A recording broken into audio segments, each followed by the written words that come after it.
afternoon and welcome to this special meeting of the Massachusetts Board of Early Education and Care. I'm Noni Lasso, Chair of the Board, and want to thank my colleagues for joining us after this holiday weekend. I'm just going to say a couple of quick opening remarks, which is, first of all, you have the materials. This picks up very squarely on our meeting, similarly an emergency meeting in August, focused on regulations. The commissioner will walk us through some of the highlights. I appreciated very much the memo to the board. Thank you, Commissioner, for laying out the landscape, and also appreciated the public comment. I want to thank those of you who have joined us today and those of you who are continuing to engage with this important work at this very important time, and particularly as we continue to be uncertain about the pandemic and its effects, while also encouraging vaccine and continued public health and safety measures in our settings and communities. I think the only thing I'll say as board chair, just as I continue to think about our work as a board, is in many ways the workforce item regulations, very important, really important to vote on those today, and appreciate the opportunity. Also want to continue to signal, this is very much related to and instrumental to the policy work, which is to say we need the regulations and then we need really strong and innovative policy strategy. And that was certainly the focus of our discussions in August, in September, and in November. Continue to sort of articulate and ask ourselves, how do we define the profession? How do we think about and articulate multiple entry points into the profession and through the profession, and support leaders to develop their workforce locally as well, and appreciate that sort of sentiment that comes through in some of this regs work as well. We want to continue to empower leaders to do their work and find the most and retain the most talented for this important work. So I will next turn it over to the secretary and then the commissioner. Thanks, Madam Chair. I'll be very brief. Just want to really thank the commissioner and her team and everyone for coming on the call today, just to make sure we're dotting our I's and crossing our T's bureaucratically. That's unfortunately sometimes part of the job, but hopefully we can handle this efficiently and effectively. And just want to underline the point that this isn't our workforce strategy. This is a step we need to take to ensure we have the flexibility to get through this current period that we're in, and that larger work goes on, and ultimately will have bigger and longer term consequences, and we'll be talking about it a lot more. So anyway, thank you again. Back to you. Great, wonderful. Well, yes, with that in mind, I'll turn it over to the commissioner who will effectively lead us through the rest of this meeting. Excellent. Thank you so much, and wanted to again thank you for the time and energy that people have put to come and finalize this. As the secretary referenced, this is certainly a dotting the I's and crossing the T's moment, but also necessary for us to fully implement our strategy. And so appreciate the energy and the collaboration with the board as we do so.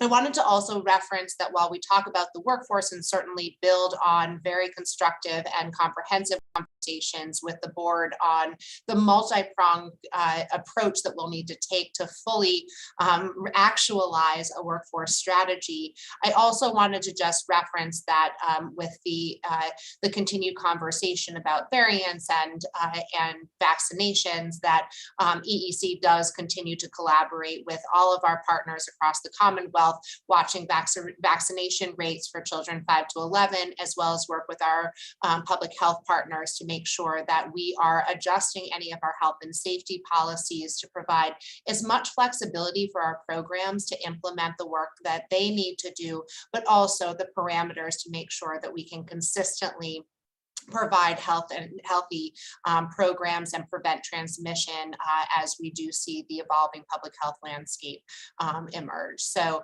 I just wanted to address that, and I know that our programs are eagerly watching our policies set forth through these regulations to make sure that they are abiding by everything they need to do to keep health and safety at the forefront of our operations at the moment, and just wanted to make sure that I assured everyone that that continues to be our priority as well.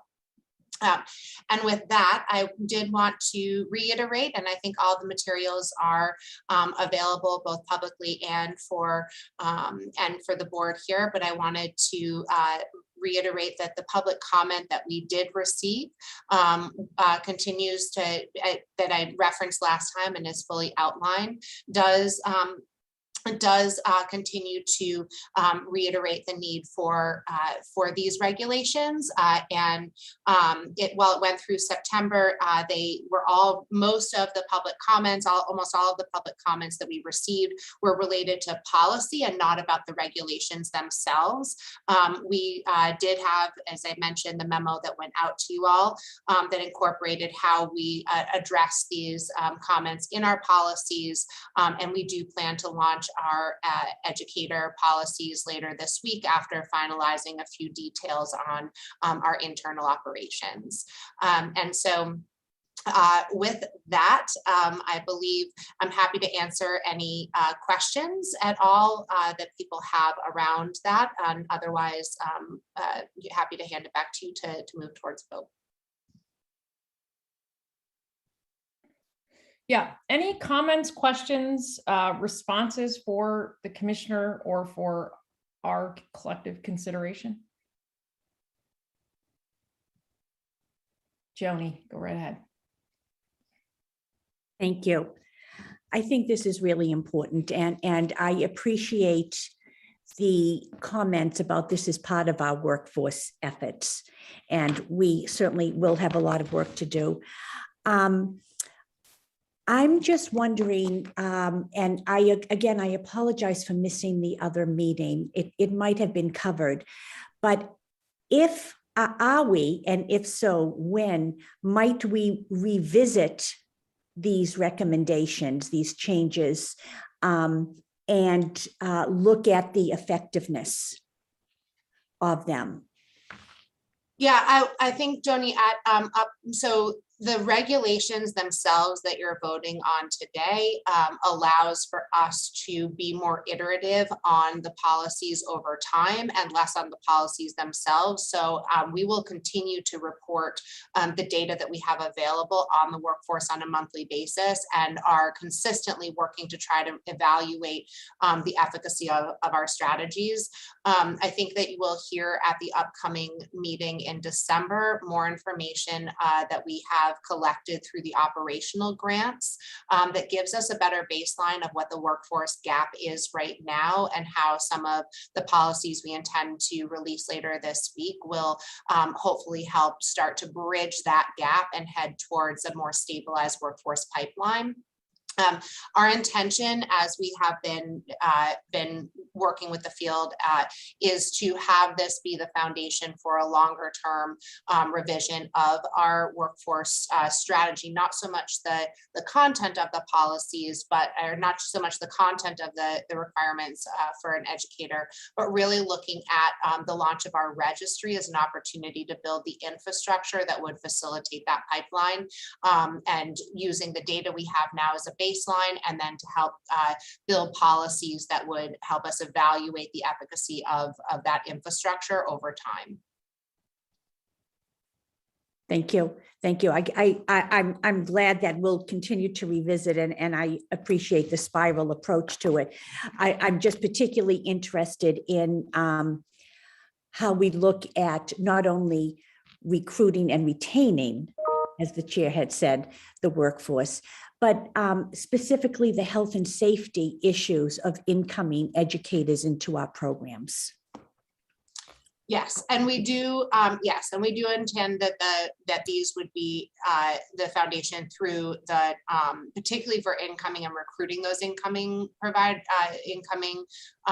educators through the end of the fiscal year, and then we intend by the end of the fiscal year to have launched some more of the infrastructure that would help us build additional policies. Thank you. Thanks, Joni. And we can talk more offline, but November was actually a great chance to talk about, in addition to all this kind of foundational work, what about some innovation and some R&D? So we can talk more about that, but not so much the foundational architecture per se. Any other comments, questions on this issue from folks?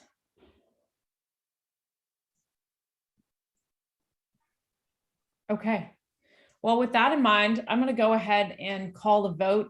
I will make the motion that the Board of Early Education and Care, having solicited and reviewed public comment in accordance with General Law, Chapter 30A, hereby adopt the proposed revisions to 606 Code of Massachusetts Regulations 7.0 as presented by the Commissioner. Can I please have a second? Second. Thanks, Paul. Okay, I'm going to just work with my screen. Joni Block, Yes. David Cruz, Yes. Paul Belcedo, Yes. Maura Siegel, Yes. Carolyn Kane, Yes. Jamila Lee. Yes. Thank you. So approved. Madam Chair, I didn't get to vote. I'm sorry, Secretary Pizer. Yes. No, nothing intended by that oversight. You did, after all, push for this. So no, I'm just kidding. All right, so approved. We will turn this back to the Commissioner for the agency's continued work in this area, both in terms of regulations, but also the policy. And we will pick up in many ways this conversation again in December with an eye towards the look ahead, the strategic plan, the dashboard, et cetera. So the policy pieces. So thank you again for your time and your flexibility. And we look forward to seeing you on the 14th. Thanks, everybody. Meeting adjourned.